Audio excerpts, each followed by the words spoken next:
What do you think now going forward we are going to see as far as 2027 succession politics are concerned? It's very difficult, like I said before, because really we can just talk and speculate and think we know when maybe we don't know. Sometimes we are quick to read situations and make conclusions. What most people seem to think is that without Raila, Ruto is gone. Those who believe so, and there are many, really, quite many. Yes. For them, 2027 is already decided that Ruto is not a contestor in this election. That he's gone without Raila Odinga. That's what many people think. But that is surface.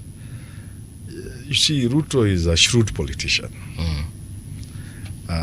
I'm not saying he could have known that Raila could disappear, but Ruto would be very naive to have worked with the assumption that he will be with Raila till 2027. Till 2027 and beyond. And I'm not talking about death. I'm just talking about politics. Partnership, yeah. Yeah. He could be very naive to think so. See, in politics, you can't work like that. There's always a plan B. So I think Ruto will now fall to his plan B.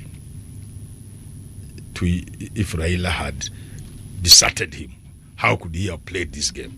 And Ruto, being who he is, may not be what people think he is. He must be having something up his sleeve. He must know something he can do. He must be working on other strategies. One of the things I think Ruto could do is to use this period to pacify some people.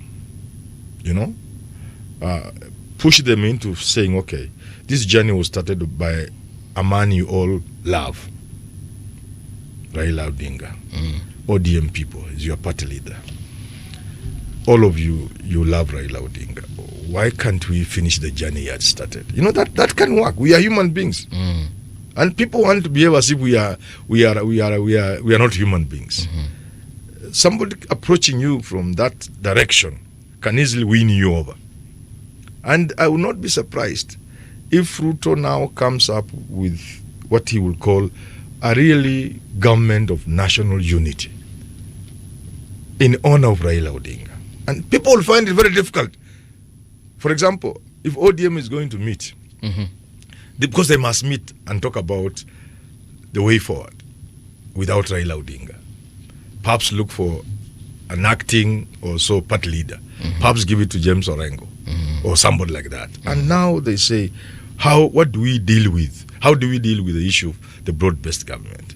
And Ruto is also coming in between. I will not be surprised if you find these people saying, okay, for the time being, in honor of Raila Odinga, let's work with William Ruto to implement this thing. 2027, ODM will produce a presidential candidate. And you find some of these guys brought into government. And this noise, you'll find it ending. And you'll find somebody like Gachagua isolated. It's quite possible. You can find even Kalonzo Musyoka now easily brought into government to fill the void left by Raila Odinga. And Ruto is a shrewd politician. So I'm just thinking aloud and saying, these are some of the possibilities. So if people really want to make sure that Ruto doesn't gain, in quotes, out of this situation, they must see the things the way I'm seeing them, or at least partially, or some of them, and say, okay, this is the approach Ruto may have to bring Kalonzo on board using this sad whatever event. Yes. Talk to firebrands like in Orengo and Sifuna. Tell them, look here, in honor of Raila Odinga. Yes. And in order to bring the country together towards 2027. After that, anybody can do what they want. But surely by the time you wine and dine with him, you are gone. You are finished. Yes. There's nothing. So that's part of what I see. But like I said earlier, a majority of people think without Raila. But the danger here is, you see, the Gen Zs are not registering. I know this is not mass voter registration. I wish this guy had prayed for him to be the chairman, but he didn't get it. So I don't know how we'll be. Maybe it's because of your prayers. But you remember my prayers. I know. You remember. I know. No. You see, the Gen Zs are not registering. I do not see much change even if you move to mass voter registration. And the reason for that we all know. Yet it doesn't mean that they have lost interest in their country. Therein lies the danger. They may not have faith in legacy politics controlled by the usual monkeys in the same forest. What did they say? What is different? Monkeys or forest? They have there's no inspiration from the current crop of leaders. The current politics we practice. It doesn't inspire them. It doesn't show them any hope. And yet it is about their future. If they engage with us in the manner they have done in the past 2 years, that is the time people will know the value of Raila Odinga. Yeah. That's my only fear. I'm not so much bothered about who will play a better game in 2027 and therefore become the president. That time may not come. Yes. It may not come in the manner we imagine it. These guys can be so disruptive.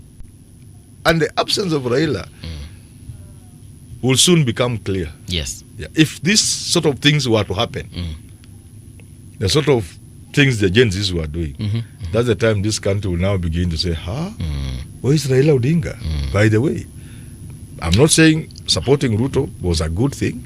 I know people will jump on me, but I'm just saying it is what it is. Okay. Yes. Mr. Nyachai, what he has said is actually quite interesting because there's a reason as to why the president and Raila came together.